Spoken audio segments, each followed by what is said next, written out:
Inhuman. In 2003, I lived within walking distance of the infamous security prison S-21, a torture compound in Cambodia. It took me months for me to get up the nerve to visit. Pierre, Swiss owner of my guest house, told me that he still refused to go after 10 years in Phnom Penh. You will not get me in that place, mon ami, he explained. It is the maker of bad dreams, and I wish to sleep well. Like Pierre, I did not want to go to S-21 either. But S-21 was a place of monsters and real victims, and I could not altogether leave it alone. Over and over again, one hears the same story of torturers, whether Nazis, Pinochet lackeys, American soldiers at Abu Ghraib, or Khmer Rouge teenagers at S-21. The story that they were just following orders. But before we dismiss these people as demons that bear no resemblance to us, we should remember Stanley Milgram's famous experiment on the psychology of obedience to authority, in which average Americans were made to believe they were shocking other average Americans with lethal doses of electricity simply because a man in a white lab coat insisted that they do so. Most people who hear about Milgram's study ask themselves what they would do as a test subject. Or we wonder how we would respond if we were told that prisoner X is an enemy of freedom and we must pressure him to give us information about an imminent terrorist plan. Or worse yet, we wonder what we would do if someone held a gun to our head and told us to cut someone else's throat. That's what happened at S-21 over and over again. If we were in that situation, would we become monsters? Or does such heinous action require free will agency in order to qualify the perpetrator as monstrous? The term monster is often applied to human beings who have, by their own horrific actions, abdicated their humanity. In The Fragility of Goodness, Martha Nussbaum makes an Aristotelian argument that our humanity is indeed a fragile mantle, one that can be corrupted by the forces of internal and external to us. Like Hecuba in the Greek tragedy, who finds her child dead, a human being can lose so much that is precious to her through war or persecution or chance that she sinks to the level of an animal or worse. Everyone has the potential to become monstrous. In Cambodia, I walked the dusty dirt roads to the uneventful looking compound S-21. It looked uneventful because before 1975, it was simply known as Tuol Soy Prey High School. It was converted into a security prison 21 by Pol Pot's security forces.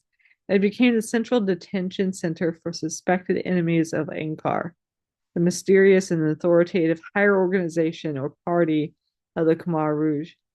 By 1976, approximately 2,500 prisoners had passed through the bloody corridors of S-21, and each year that followed saw increased numbers of tortured prisoners until they totaled around 17,000 by 1979, when the Vietnamese army liberated Phnom Penh. When Vietnamese soldiers stormed S-21, they were horrified by the carnage they discovered.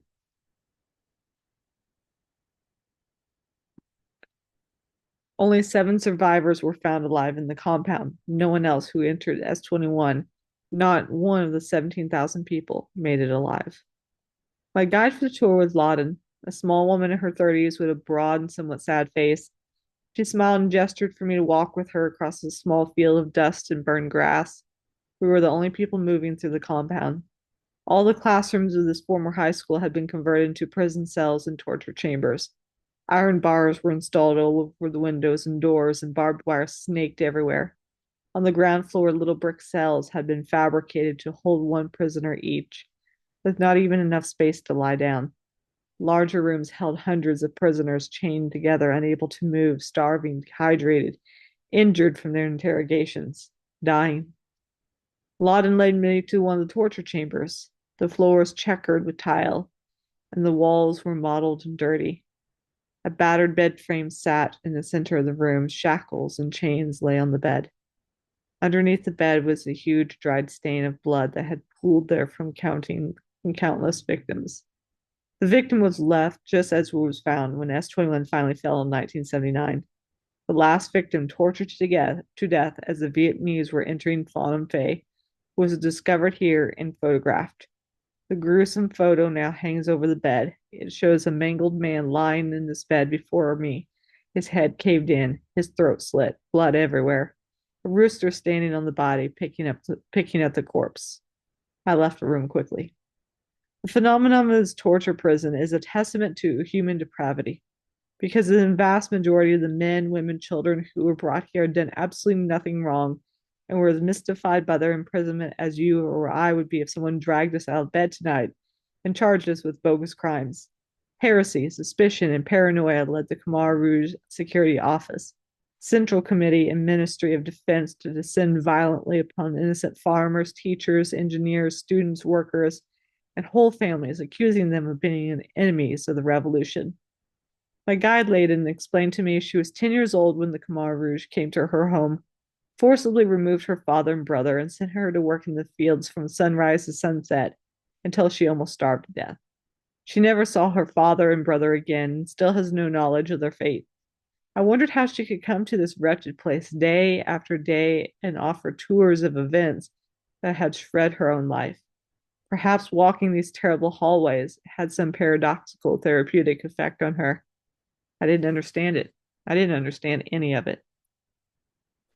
Unthinkable. One aspect of the monster concept seems to be the breakdown of intelligibility. An action or a person or a thing is monstrous when it can't be processed by rationality, and when we can't readily relate to the emotional range involved. We know what it's like to hate, for example, but when we designate a monstrous hate, we are acknowledged that it is off our chart. We don't have to go all the way to Pol Pot's Cambodia to find modern monsters. Many more are very close to home. On May 11, 2005, 34-year-old Jerry Hobbs was charged in Lake County, Illinois, with the brutal murder of his 8-year-old daughter, Laura, and her best friend, Crystal Tobias. In a videotaped confession, Hobbs described killing the girls after he argued with his daughter in Bela Park in Zion, Illinois. Hobbs, who had only been released from a Texas jail for an unrelated 2011-2001 aggravated assault facing a guy with a chainsaw, believed his daughter had stolen money from her mother. According to him, Laura was supposed to be grounded, but she had gone to the park to play, and Hobbs followed her there. When his daughter argued with him and refused to come home, he said he attacked her. According to his confession, Laura's friend produced a small potato knife to defend herself, but Hobbs wrestled it away from her and used it to stab the children repeatedly until they were dead. The story achieved national attention in the spring of 2005, and Hobbs is currently awaiting trial in Lake County. He now claims his confession was coerced by police and he's innocent. In addition, many of the facts of his story don't add up. There doesn't appear to be physical evidence linking him to the crime, and the defense claims there was some physical evidence linking a different, unnamed person to the crime scene. The principal investigator for Hobbs' defense team is my brother David Asma, one of the lead investigators for the Lake County Public Defender's Office. Like dozens of previous grisly crimes, this one ended up on his desk with hours of the formal charge. My first reaction of hearing about this case was recoil at the very sight of Monster Hobbs, so dubbed by the student CNN legal commenter Nancy Grace. But my second reaction was, how can anyone defend this monster? The public defender's office, and in particular my brother's job, is a gruesome world of mutilated bodies, rape, insanity, arson, guns, drugs, mendicancy, and sadism. It is a place where the most monstrous of human behaviors are on display. But my brother's position is that monsters are matters of perception. A person is demonized, according to him, by people who stand to benefit from the derogatory labeling. Monsters are constructed and serve as scapegoats for expedient political agendas. He and most other public defenders make a heuristic commitment to the innocence of their clients. My brother assumes that everybody he defends is, at least from 9 to 5, misunderstood. Hobbs' defense team argued, for example, that his confession was coerced by police who kept him awake and under questioning for an unhealthy stretch of time. The recent spate on death row pardons based on DNA evidence, even when there were confessions, makes this a more reasonable position than it first appears. Whether or not Hobbs committed the murder is something for a jury to decide. But his defenders cannot think of him as a monster if they are to do his jobs effectively. In addition, Dave must emotionally distance himself for professional reasons from the murders themselves. I have looked at photos, he explains, of the most grisly murders, sometimes for a whole year straight every day. But I cannot look at the victims as little girls or whatever the case may be. I must look at them, study them forensically as evidence. When I press my brother, he admits that yes, whoever did kill these little girls is a monster. But on the job, he must adopt the working hypothesis that the killer is not his client, or in other cases, that his client may have done the deed but had mitigating issues. It's worth noting, too, that the nature of most client-counsel relations would tend to bring the humanity of the accused to the forefront, would tend to demonster them. The defender does not always see the side of the accused and the wider public does. This is not, I suspect, the result of some deep moral mission or heart of gold goodwill on the part of the defender, but rather the result of mundane daily interactions and conversations. Over the course of many interviews and meetings, accused criminals and their counsel often end up sharing cigarettes and chatting about everything from recent sports events to their similar musical taste. The person you are defending may or may not actually be a monster, but it must be harder and harder to see him as such if you get to know him. Unmanageable. Of course, not all monsters are evil. Dragons in China, for example, are so loved that the Chinese consider themselves to be the children of the dragon. Some monsters start out harmless, but their own nature forces a turn toward malevolence. Mary Shelley's creature in Frankenstein is perhaps the most famous of the gentle-hearted giants gone bad. It is the failure of Victor Frankenstein and society generally to provide a space for him in the human family that turns the creature into a monster. Shall each man, the creature bitterly asks, find a wife for his bosom, and each beast have his mate, and I be alone? The creature is so alienated he cannot even find solidarity with the non-human animals. The novel gives us a glimpse into the subjective interior of the monster's life and gives us a tragic archetype of the misunderstood outcast. Long before Frankenstein, we had the Jewish version, the bumbling, innocent, but also dangerous Golem of Prague. Versions of the legends differ somewhat, but one iteration tells of a giant creature fashioned out of clay by a 16th century rabbi, Judah Loew. At the time when the Jewish ghetto of Prague was regularly under anti-Semitic attacks, Rabbi Loew brought the giant clay sculpture to life by writing the word Emet, Hebrew for truth, on his forehead. The animated monster was to protect the Jewish people from outside aggression. It was strong and powerful, but it was also stupid and followed directions too literally or incorrectly. The golem began by protecting the Jews, but its clumsy nature eventually led to its accidentally harming them, sending the community into greater chaos. In the original Golem story, the rabbi is able to shut down the bumbling giant, prevent further disaster by erasing the E from Emet to create the Hebrew word for death. According to legend, the golem's body still lies dormant in the attic of Alchnut's old temple in Prague, awaiting reanimation should the need arise. In the stories of the Frankenstein creature and the golem, we see another important version of the monster concept. A creature or person who is dangerous to us, but not intentionally so. We might call them accidental monsters. They've had a significant rebirth in recent science fiction that considers their possible encounter with alien life forms. The literal and the symbolic.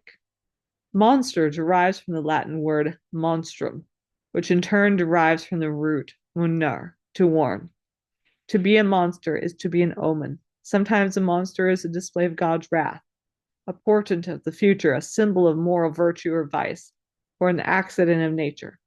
The monster is more than an odious creature of the imagination. It is a kind of cultural category employed in domains as diverse as religion, biology, literature, and politics. As a literal creature, the monster is still a vital actor on the stage of indigenous folk cultures.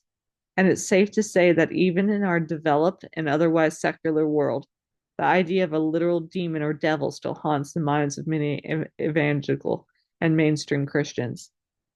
In this book, I'm concerned with literal monsters, but the monster as a metaphor is probably more relevant to us now. In some cases, the literal and the metaphorical merge in a dance of causation, as in the case of Teresa Godu tells of the vampire clan in Murray, Kentucky, in the late 1990s. Here's the legends of vampire activities, such as drinking blood and killing. actually inspired some teenagers to role play, acting to such a degree that he murdered a parent.